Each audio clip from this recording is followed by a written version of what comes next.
Previously on Rent Boys. Chris and Jason get evicted for not paying their rent, and the landlord pays them a visit.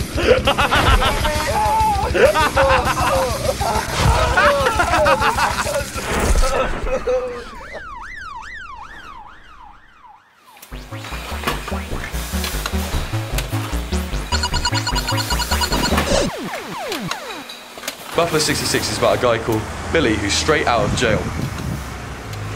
The first thing he does when he's out of jail is he kidnaps a naive dancer and convinces her to impersonate his girlfriend in order to impress his parents.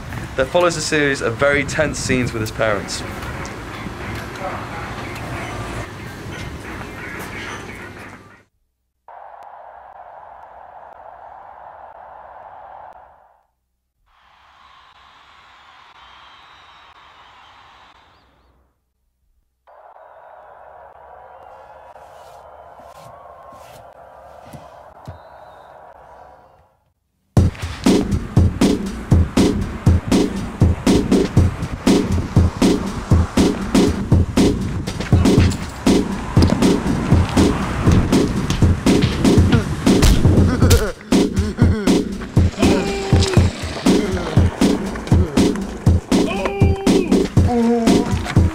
That's it, Chris. Keep the bag on his head.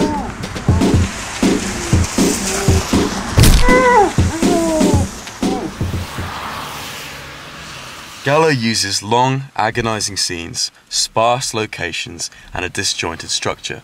In any other film, this might deflate the drama. However, here, the characters are so well realized and so well played, it just cuts out additional noise and allows you to focus on them, and that's a good thing. Some critics do say that Christina Ricci's performance here doesn't allow for very much character development, and that there's just too much focus on Vincent Gallo's Billy. I would strongly disagree, and instead say that she communicates so much just without words. Buffalo 66 is an excellent film. The performances are dynamite, and I would thoroughly recommend it. It manages to tell its story without just jumping from A to B and slamming you over the head with its sad and funny moments. The relationship between the two leads is incredibly touching. What are you doing? What are you doing? What? Don't touch me. All right? Don't touch me. What do you mean, don't touch me? Don't You're supposed to touch be me. husband and wife. I'm just trying to make We're you the look couple good. that doesn't touch one another. We like each other. We like each other a lot, and we span time together. We just don't touch each other. All right? Now let's span time. Let's use a different color in the back. Do blue. All right? This is the blue period where we get up. Get up. Don't touch me again. All right? Just look like you like me, and let's span time. All right? You got that? Yes or no? Yes. Okay, I don't want to waste any more money. This is my last $2 I'm putting in. Yes or no? Yes. All right, you do it for me. If you don't want to do it, don't do it. No, I'll do it. Okay, let's look like we like each other and span time and do not touch me. Okay? Do not touch me. Okay. Do not kiss me.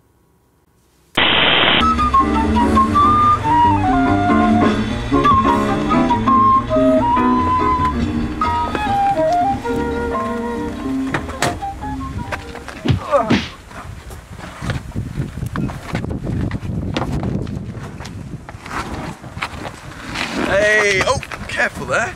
Don't hurt your legs. Oh, doesn't it look nice? Next up, Deadwood. Deadwood is made by HBO Home Box Office, who also made The Sopranos, whose corporate ident now gives me an erection. So good is that output.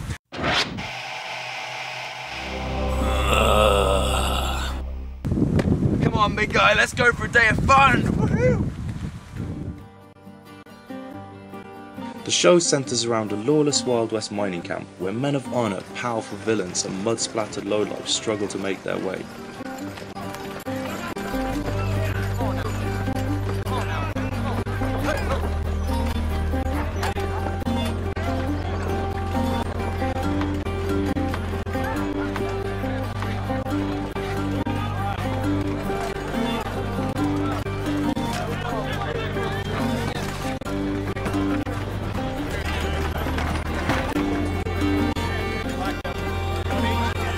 Most TV shows ride on an attention-grabbing idea, i.e.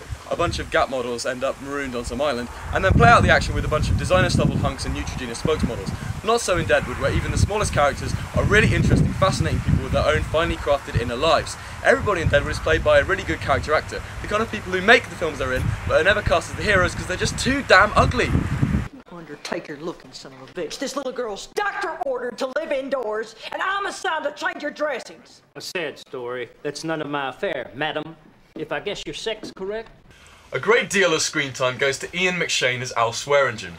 McShane benefits from Deadwood's policy of making his characters not black and white, but colourful, complex people.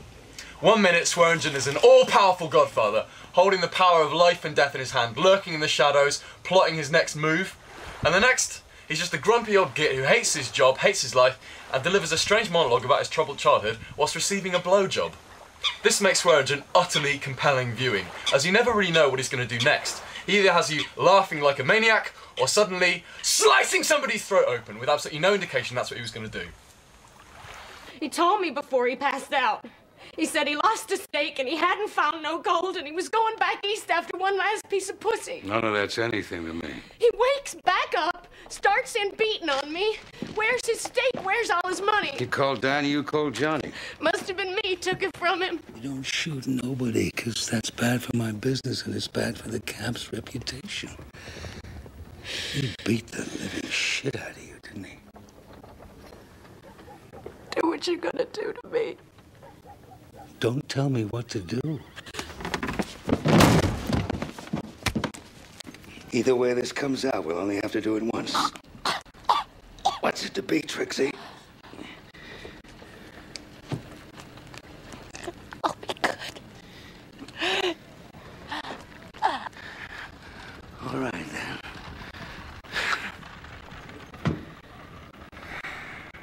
One thing that usually puts people off Deadwood is the fact that everybody either speaks like this, "You fucking cocksucking piece of shit cocksucker," or like this, "Good day, gentlemen, a fabled leviathan has swum into our muddy waters."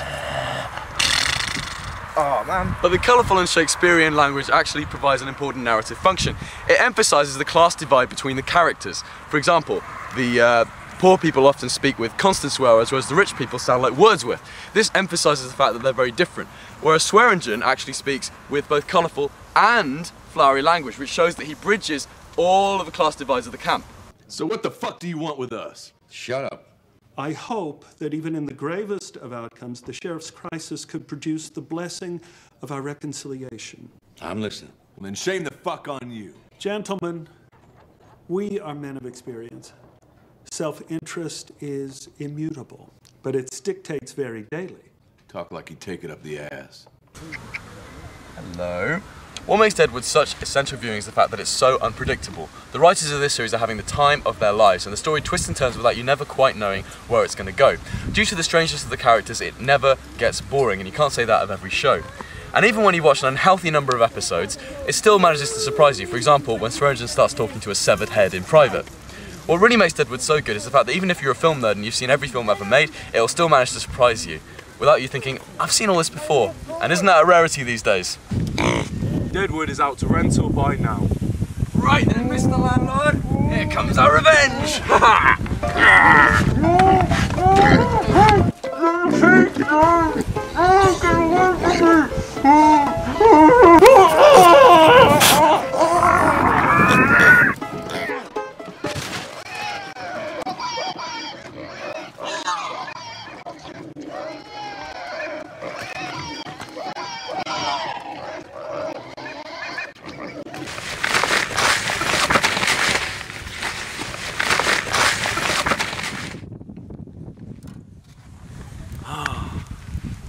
The pig shat out the landlord's wallet.